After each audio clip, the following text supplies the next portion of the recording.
The Galactic Coalition was dying. 12 species had joined together over 1,000 years to build something beautiful. They created trade routes that connected distant stars. They shared knowledge and art and music. They believed that peace was the natural state of intelligent life. They were wrong. The swarm came from the dark spaces between galaxies. No one knew where they originated. No one knew what they wanted beyond destruction. They moved like a plague across the stars, consuming everything in their path. 40 star systems fell in 3 cycles. Billions of lives ended. The coalition military tried to fight back, but their soldiers were not built for war. Most species in the coalition evolved on paradise worlds. Their planets had gentle weather and abundant food. They never needed to develop aggression or hunting instincts. When faced with these soldiers froze in terror. Their bodies simply shut down. Evolution had not prepared them for monsters. Ambassador belonged to the species. He stood 7 feet tall with a thin body and 4 arms that moved constantly when he was nervous. He had spent his entire career building diplomatic relationships. Now he spent his days searching for anyone who could help his people survive. The reports about Earth came from a survey vessel that had visited the system 50 years ago. The planet sat in a remote sector that no one considered important. The dominant species called themselves humans. They had only recently developed space travel and were considered primitive by galactic standards. The survey team noted that humans had a violent history, but dismissed them as too underdeveloped to matter. Read the old reports with growing interest. Humans had fought wars against each other for their entire existence. They had weapons designed specifically to kill their own kind. They trained soldiers from young ages and celebrated warriors in their culture. This was exactly what the coalition needed. He traveled to Earth on a diplomatic vessel. The journey took 3 weeks. When he arrived, he found a world that both fascinated and horrified him. Humans lived in massive cities filled with noise and chaos. They ate the flesh of other creatures. They kept predatory animals as companions. Children played games that simulated combat. Everything about their society revolved around competition and conflict. The human governments listened to his request, asked for 10,000 volunteer soldiers to join the coalition military.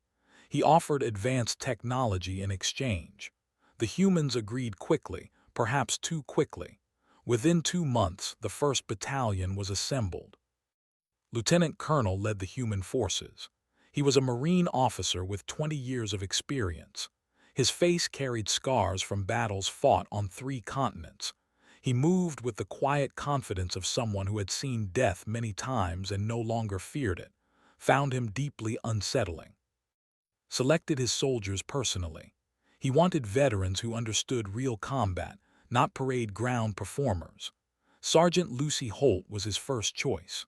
She had served 2 tours in hostile territories and earned medals for valor under fire. Her eyes held something cold and patient, like a predator waiting for the right moment to strike. Private First Class Danny was young, only 22 years old. He had grown up in a rough neighborhood where survival meant fighting every day. The military gave him purpose and discipline. He volunteered for every dangerous assignment because he genuinely enjoyed the challenge. Corporal Tina Brooks came from a family of hunters. Her grandfather taught her to shoot before she could read. She became a sniper because she liked the patience it required, waiting for hours without moving, controlling her breathing and heartbeat. Then one perfect shot that ended everything. She found it almost peaceful. The battalion gathered at a launch facility in the desert, watched them prepare for departure. He expected military discipline and rigid formations. Instead, he saw chaos. Soldiers laughed and shouted at each other. They wrestled on the ground like animals. They shared food and drinks and told stories that made no sense to him. Noticed the ambassador watching and approached him, asked if the soldiers were properly trained, smiled in a way that showed his teeth. He explained that his people bonded through physical contact and shared experiences. The roughhousing built trust. When bullets started flying, these soldiers would die for each other without hesitation. Did not understand. In coalition military doctrine, soldiers followed orders because of duty and discipline. The concept of dying for emotional attachment seemed inefficient. He made notes in his personal log about human psychology. Perhaps their primitive nature made them unpredictable. The transport ships lifted off at sunset. 3 vessels carried the human battalion toward coalition space. The journey would take 6 weeks. Use this time to observe his new allies more closely. He noticed strange behaviors. Humans could not sit still for long periods. They needed constant stimulation. They exercised obsessively, running laps around the cargo holds and lifting heavy objects for no practical reason. They played games that involved throwing balls and tackling each other. They sang songs together, sometimes sad and sometimes aggressive. They also formed bonds with remarkable speed. Within days, soldiers who had never met before were calling each other brother and sister. They shared personal stories about families and lovers and dreams for the future. They made promises to protect each other no matter what happened. Lucy Holt spent hours cleaning her weapons and teaching younger soldiers how to maintain their equipment. Danny organized card games that lasted through the night. Tina Brooks sat alone near the observation windows, staring at the stars with an expression could not read. Held meetings every morning. He discussed tactics and enemy capabilities. He showed images of warriors, their spider-like bodies and razor-sharp limbs. Most coalition soldiers could not look at these images without experiencing terror. The humans studied them with clinical interest. Some made jokes about the creatures. Others asked questions about weak points and vulnerabilities. Realize something during those meetings. Coalition soldiers were taught to fear the. Fear was considered a natural response to a superior predator, but humans did not see them as superior. They saw them as prey. As the transport ships approached coalition space, sent a message ahead to military command. He reported that the human soldiers were unlike anything they expected. They were not disciplined troops who followed orders without question. They were something far more dangerous and far more valuable. He had requested soldiers from Earth. He was beginning to suspect that Earth had sent something else entirely, something the galaxy had never encountered before, something that might actually win this war. The ships entered coalition territory. The humans cheered and began preparing their equipment. They were eager to fight. They were eager to prove themselves. They had no idea that they were about to change the course of galactic history forever. Station was the largest military installation in coalition space. It orbited a gas giant in the system and housed soldiers from all 12 member species. Massive docking bays could hold 1,000 warships. Training facilities covered hundreds of square kilometers. The station represented everything the coalition had built over centuries of cooperation. The human transport ships docked at a secondary bay reserved for auxiliary forces. No honor guard waited to greet them. No commanders came to welcome the new arrivals. The humans were considered a minor addition to the war effort, primitive creatures from a backwater world who might be useful for labor or simple guard duties. Led his battalion through the station corridors. Coalition species stopped and stared at the newcomers. They towered over the humans with their bodies and multiple limbs. They had natural armor plating that covered their entire forms. They stood 8 feet tall and weighed 3 times as much as any human.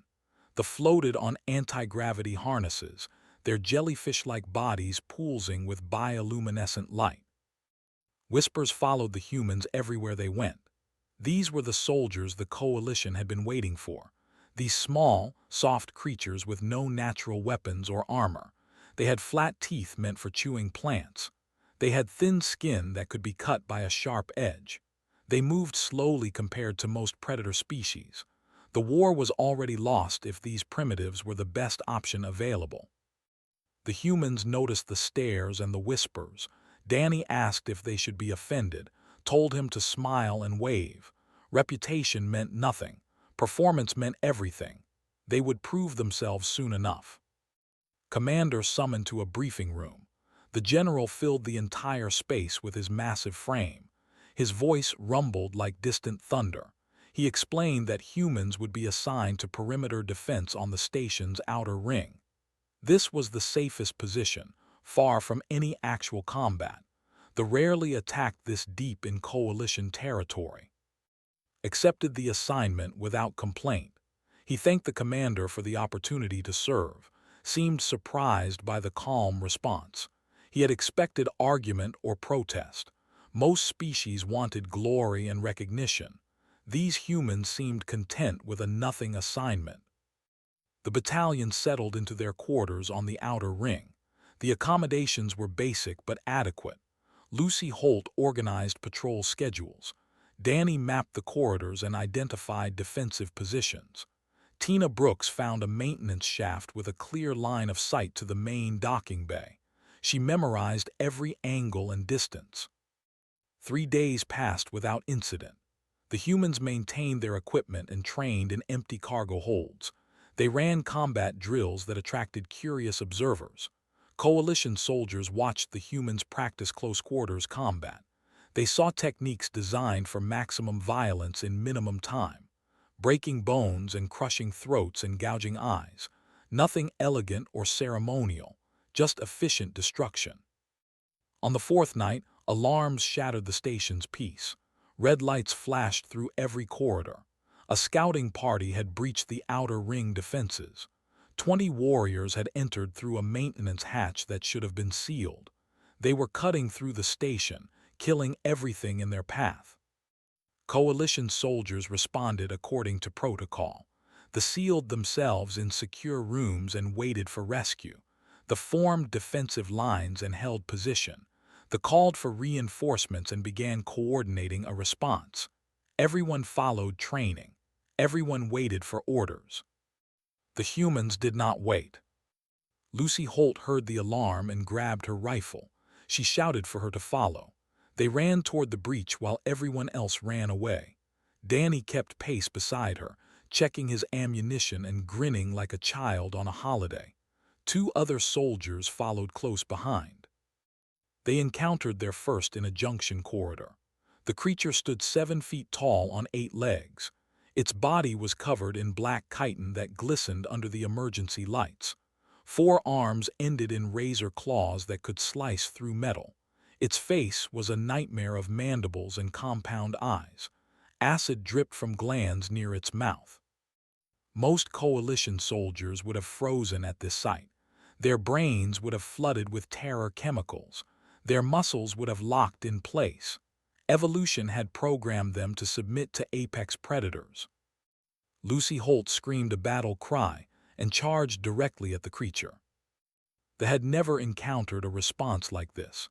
Its own evolution had taught it that prey either ran or froze. This small, soft creature was attacking. The confusion lasted only a second, but a second was enough. Lucy fired 3 rounds into the creature's face.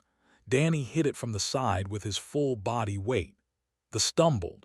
Another soldier drove a combat knife into the joint between its head and thorax.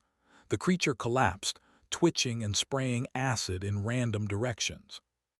Lucy did not pause to celebrate. She kept moving toward the breach. The next 9 minutes became legend throughout the coalition. 4 humans engaged 20 warriors in close combat. They used every technique their species had developed over thousands of years of killing each other. Bullets and blades and bare hands. They took wounds that would have killed most species.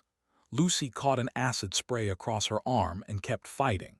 Danny took a claw strike to his side and responded by jamming his rifle barrel into the creature's eye socket.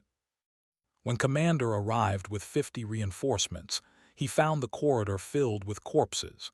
17 enemies lay dead. The remaining 3 had fled back through the breach. The humans stood among the bodies, breathing hard and checking each other for serious injuries. Lucy Holt was smiling. Her arm was burned to the bone in places, but she was smiling. Had commanded soldiers for 40 years. He had fought in a dozen campaigns against various threats. He thought he understood warfare. Looking at these humans, he realized he understood nothing. Arrived shortly after, he assessed his soldiers with a quick glance and began issuing orders for medical treatment. He asked if coalition forces had secured the breach. The commander could only nod. His voice had abandoned him. Later that night, filed a report with coalition high command. He described what he had witnessed in the corridor. He explained that humans did not respond to the way other species did. They did not freeze. They did not panic. They attacked with a ferocity that bordered on insanity. He recommended immediate reassignment. These creatures did not belong on perimeter defense. They belonged on the front lines. They belonged wherever the fighting was worst, because Commander finally understood what the coalition had acquired. They had not hired soldiers. They had not recruited warriors. They had found something that evolution had spent millions of years perfecting. They had found the most successful predators in the galaxy, and they had just shown those predators where the prey was hiding. The humans cleaned their weapons and joked about the battle. They complained about the food and asked when they could fight again. They had no idea that their reputation was already spreading through the station. They had no idea that they had just become the most valuable assets in the coalition military. They were simply doing what humans had always done: surviving, fighting, protecting their pack. The galaxy would never be the same. News traveled fast through coalition space. Within days, every species had heard about the battle on station. 4 humans had killed 17 warriors. The numbers seemed impossible. Coalition analysts ran the data through combat simulators and received error messages. The computers could not process a scenario where such an outcome was possible. Military commanders demanded answers. Scientists began studying everything known about human biology and history. Research teams accessed the old survey data from Earth. They requested additional information from human databases. What they discovered changed everything the coalition believed about warfare. Doctor was a who had spent her career studying predator species. She led the research team assigned to analyze humans. Her initial assumptions were standard. Humans were a young species from a moderate world. They had developed intelligence through social cooperation. They were probably similar to other tool-using species in the galaxy. Her assumptions were completely wrong. Earth was not a moderate world. Earth was a nightmare. The planet experienced extreme temperature variations that could freeze or burn unprotected creatures. Massive storms swept across continents with enough force to flatten forests. The ground itself moved, creating earthquakes and volcanic eruptions that killed millions of creatures at once. Cosmic radiation bombarded the surface. Asteroid impacts had caused multiple extinction events. Everything on Earth evolved to survive in these conditions. Every creature was a product of relentless selection pressure. The weak died. The slow died. The stupid died. Only the most adaptable and aggressive creatures survived long enough to reproduce. Humans were the apex predators of this death world. Doctor documented the adaptations that made humans so dangerous. Their bodies could heal from wounds that would kill most species. Broken bones could mend. Damaged tissue could regenerate. Their immune systems could recognize and destroy foreign organisms with remarkable efficiency. They could survive without food for weeks and without water for days. They could function across a temperature range that would kill any within hours. But the physical adaptations were only part of the story. Human psychology was the true weapon. Humans had evolved a survival technique called persistence hunting. They were not the fastest or strongest creatures on their planet. Instead, they simply never stopped. They chased prey across vast distances, sometimes for entire days, until their targets collapsed from exhaustion. No other species in the known galaxy used this technique. No other species had the combination of endurance and determination required. This psychology extended beyond hunting. Humans applied persistence to everything. They did not accept defeat. They did not acknowledge impossible odds. They simply continued fighting until they won or died. The concept of surrender was almost incomprehensible to them on a biological level. Doctor also discovered something called pack bonding. Humans formed emotional connections with other creatures at remarkable speed. These bonds could extend beyond their own species. Humans bonded with predatory animals and kept them as companions. They bonded with plants and structures and ideas. They would die to protect anything they considered part of their pack. The research team found footage from human history that demonstrated these traits. They watched recordings of human wars, soldiers charging into certain death to rescue wounded companions, medics running through fields of gunfire to reach injured strangers, prisoners refusing to betray information despite torture, parents sacrificing themselves to protect children. One recording showed a human soldier throwing himself onto an explosive device to shield his companions. The blast killed him instantly. His pack survived. The analysts could not comprehend this behavior. No rational creature would choose death for others, but humans did it regularly. Their historical records contained thousands of similar examples. Doctor presented her findings to the Coalition Council. The 12 species representatives gathered in the Great Chamber to hear her report. She showed them the data. She played the historical footage. She explained what humans truly were. The chamber fell silent. One delegate from the collective vomited a stream of digestive fluid. A representative left the room without speaking. Ambassador sat frozen in his seat, all forearms motionless for the first time anyone could remember. Doctor concluded her presentation with a simple statement. Humans were not soldiers. Soldiers fought because they were ordered to fight. Humans fought because fighting was encoded in every cell of their bodies. They had spent millions of years perfecting the art of killing. They had developed weapons capable of destroying their entire planet. They had used some of those weapons on each other. And now the coalition had invited them to fight them. The council debated for hours. Some members argued that humans were too dangerous. What would happen when the war ended? Would these predators turn on their allies? Others argued that survival required desperate measures that would exterminate every coalition species. Humans were the only hope. Meanwhile, on station, the human battalion received new orders. They were being transferred to the front lines. Commander personally delivered the news to. The general still could not look at humans without feeling something he had never experienced before. He thought it might be fear. Assembled his soldiers and explained the situation.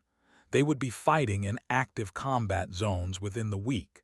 The controlled 3 systems near the coalition border. Human forces would lead assault operations to reclaim those systems. The soldiers cheered. Danny pumped his fist in the air. Lucy Holt smiled her cold, patient smile. Tina Brooks simply nodded and began calculating distances in her head. Asked if anyone had concerns about the assignment.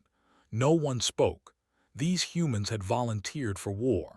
They had traveled across the galaxy for the chance to fight. The notion that they might hesitate now was absurd. Doctor observed the briefing from a monitoring station. She watched the humans laughing and celebrating their deployment to almost certain death. She made additional notes in her research files. The coalition had requested soldiers. Ambassador had traveled to Earth seeking disciplined troops who followed orders.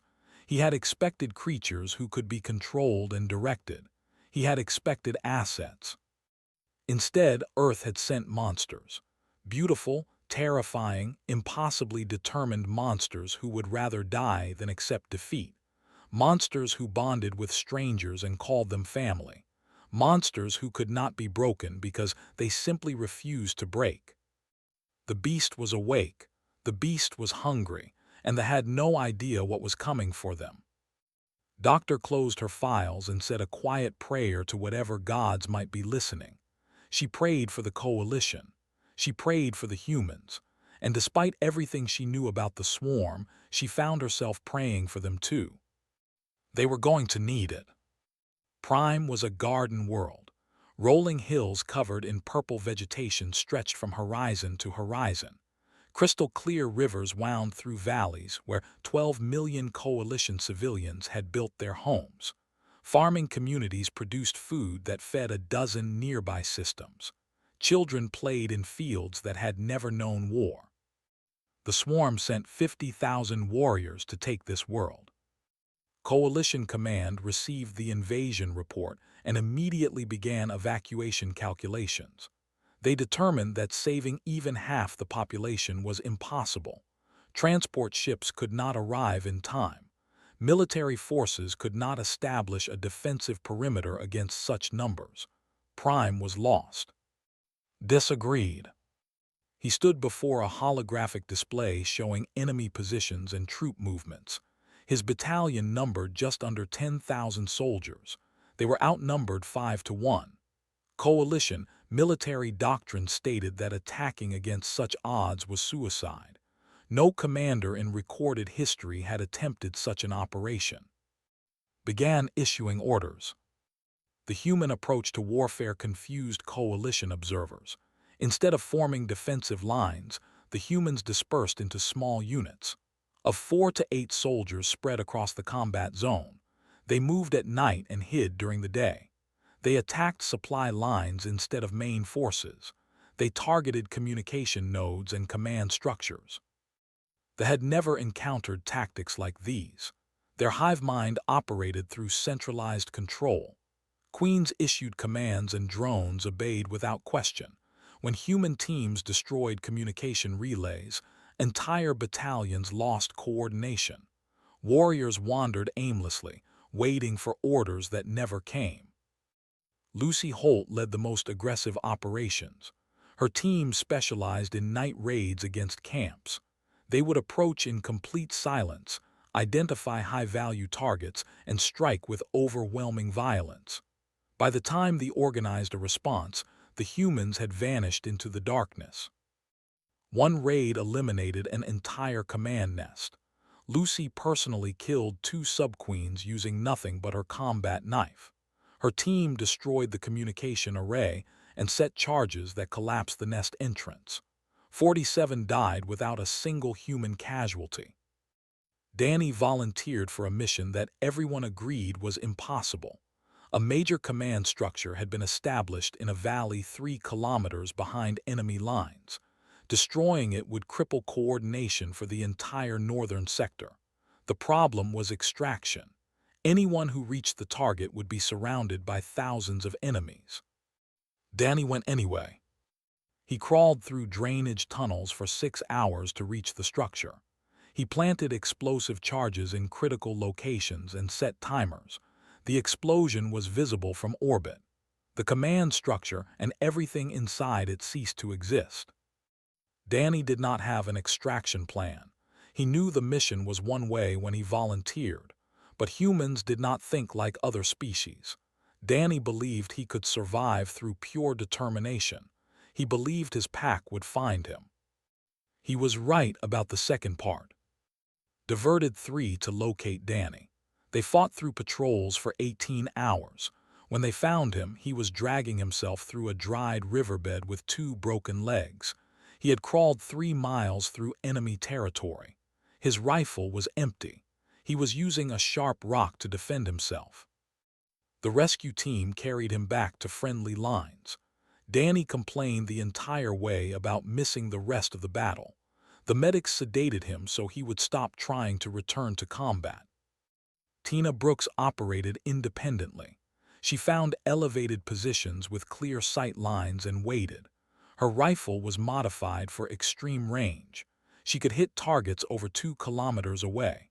Coalition soldiers did not believe such accuracy was possible until they watched her work. Over the course of 72 hours, Tina recorded 112 confirmed kills. She eliminated officers and communication specialists. She shot warriors who were coordinating attacks. She destroyed a supply convoy by hitting the driver of the lead vehicle from 1,600 meters. She did not sleep during this period. When asked how she maintained focus, she spoke about her grandfather. He had served in a human conflict called Vietnam. He once spent 4 days in a swamp without moving, waiting for a single shot. Compared to him, she said, this was easy. The queen commanding the invasion made a decision that had never occurred in swarm history. She ordered a full retreat. The hive mind had calculated victory probabilities throughout the battle. Initially, success seemed certain. The numbers favored the swarm overwhelmingly, but as the fighting continued, the calculations changed. Human tactics created chaos that the hive mind could not process. Supply lines collapsed. Communication networks failed. Warriors died without understanding how or why. The queen realized something that terrified her on a level she did not know she could experience. Victory was impossible, not because the humans were stronger, not because they had better weapons. Victory was impossible because humans did not follow any rules the swarm understood. They did not retreat when outnumbered. They did not surrender when wounded. They did not calculate acceptable losses. They simply refused to stop fighting. The hive mind could not develop against an enemy that operated on pure determination. The retreat saved approximately 30,000 warriors. The remaining 20,000 died on Prime. Human casualties numbered 417, with another 800 wounded. Every single wounded soldier asked when they could return to combat. Coalition Command could not process the victory reports. They ran the data through simulation programs and received errors. The battle should not have happened the way it did. Humans should not have been capable of defeating a force 5 times their size. Submitted a simple after-action report. His soldiers had performed as expected. The enemy had been neutralized. The civilian population was safe. He requested additional ammunition and replacement equipment. The report did not mention heroics or exceptional performance. This was simply what humans did. They fought for their pack. They protected the weak. They refused to accept defeat. He did not understand that he had just changed the entire war. He did not understand that every species in the coalition was now looking at humanity with a mixture of hope and terror. He did not understand that legends were being born in the fields of Prime. He was too busy planning the next operation. The beasts had been unleashed, and they were just getting started. The war lasted 18 months after Prime. Human battalions led every major offensive. They liberated 47 worlds from occupation. They broke sieges that coalition forces had abandoned as hopeless. They fought in conditions that killed soldiers from other species. The swarm learned fear. Queens began avoiding sectors where humans operated. They developed new tactics specifically designed to counter human aggression. None of them worked. Humans adapted faster than the hive mind could calculate. Every strategy the swarm created, humans found a way to defeat. The final battle took place on the No coalition species had ever set foot on that planet. The swarm had defended it for thousands of years against all threats. Massive orbital defenses protected the surface. Billions of warriors waited below. The planet itself was a fortress. Led the assault. Human ships punched through the orbital defenses using tactics that coalition admirals called insane. They accelerated directly toward defensive platforms and launched boarding parties at the last moment. Human soldiers fought hand-to-hand inside enemy installations while their ships continued on collision courses. Hundreds died in the initial breach. The survivors landed on the surface and began the ground campaign. Fighting raged across 3 continents. Warriors threw themselves at human positions in endless waves. Humans held their ground and killed everything that approached. Personally led an assault on the primary queen nest. His team numbered 30 soldiers. They faced over 1,000 guards. The battle lasted 6 hours. When it ended, stood in the queen chamber surrounded by bodies. 3 queens had commanded the defense, killed them himself in close combat. He was wounded in 17 places. His armor had been shredded. He was bleeding from injuries that should have been fatal. But he stood over the bodies of his enemies and waited for his soldiers to secure the chamber. A junior officer asked how he had managed to kill 3 queens alone, considered the question for a moment. Then he said that his grandmother used to hit harder than the queens did.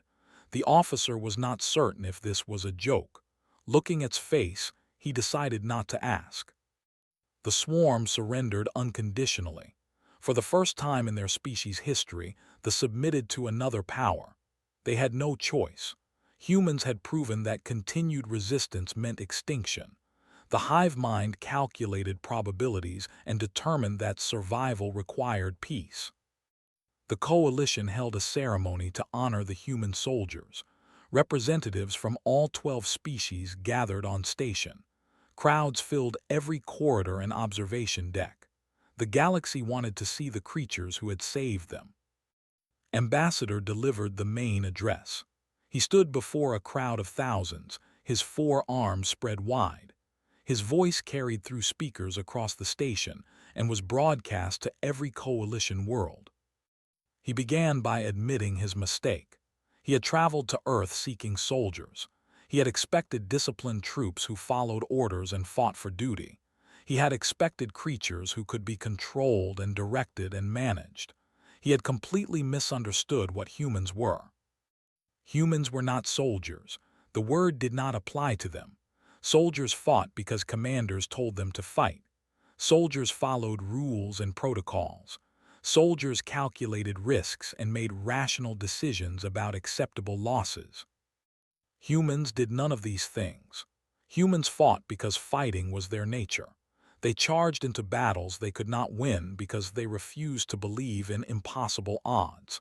They died for strangers because pack bonds formed in days instead of years.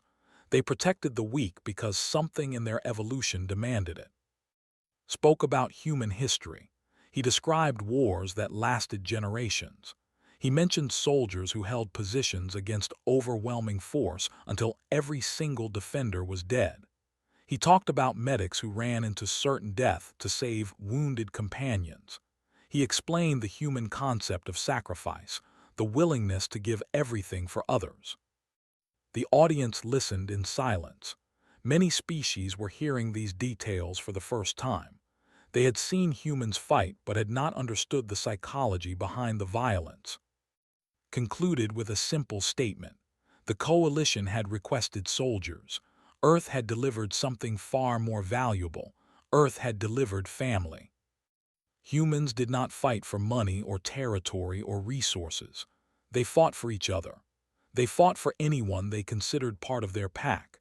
And somehow, impossibly, they had decided that the entire coalition was their pack. The audience erupted in applause and cheers. Sounds of celebration echoed through the station.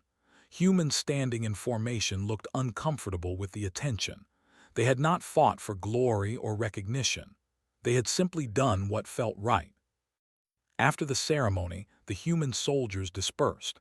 Some returned to Earth with stories that would become legends. Others stayed in coalition space and built new lives among the stars. Lucy Holt retired to a quiet agricultural colony. She bought a small house near a river and spent her days teaching alien children to play baseball. She never spoke about the war unless someone asked directly. Even then, she kept the details brief. Danny became a diplomat. His fame opened doors that would have remained closed to other humans. He used his influence to advocate for peaceful first contact protocols. He wanted to ensure that other species joined the galactic community through friendship rather than conflict. Tina Brooks disappeared into the frontier regions. Rumors claimed she hunted pirates who preyed on refugee convoys. Other rumors suggested she had found a peaceful world and retired completely. No one knew for certain. She preferred it that way. Returned to Earth. A reporter found him at a small restaurant in his and asked for an interview. The reporter wanted to know how humans had won an unwinnable war. Considered the question for a long time. He ate his meal slowly while the reporter waited. Finally, he offered an answer. Humans never believed the war was unwinnable. They never believed anything was truly impossible. That was the difference between soldiers and beasts. Soldiers calculated odds and made decisions based on probability. Beasts simply refused to accept defeat as an option. The reporter asked if had any regrets about the violence and destruction, shook his head. He explained that humans protected their pack. The coalition had become family, and humans would burn entire galaxies to keep their family safe. The galaxy had wanted warriors. Humanity gave them something the universe had never seen before. They gave them hope wrapped in fury. They gave them compassion armed with claws. They gave them beasts who chose to fight for strangers. And nothing in the cosmos could stand against that. The war ended. Peace settled across coalition space. But the legends of human soldiers lived on in stories and songs and historical records.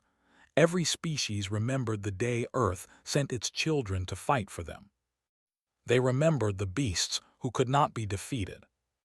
They remembered the pack that included everyone. They remembered humanity.